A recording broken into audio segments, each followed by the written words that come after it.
Bapak Presiden yang bahwasanya tidak ada intervensi daripada partai politik, tidak ada intervensi daripada pergerakan-pergerakan separatif.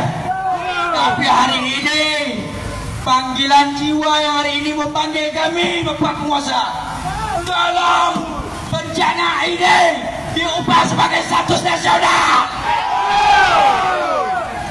Karena gubernur kami sendiri sudah menyatakan mereka menyerah.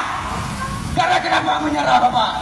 Ibu-ibu, teman-teman sekalian, karena anggaran negara ini diatur oleh Presiden. Tidak ada hak otonom untuk mengelola. Uang negara ini diatur oleh aturan. Itu perlu kita sampaikan. Maka demikian, kami berharap penuh di mana malam yang gelap gulita ada bulan yang mencernakan yang menyenangkan, di mana hari ada matahari yang menerangkan.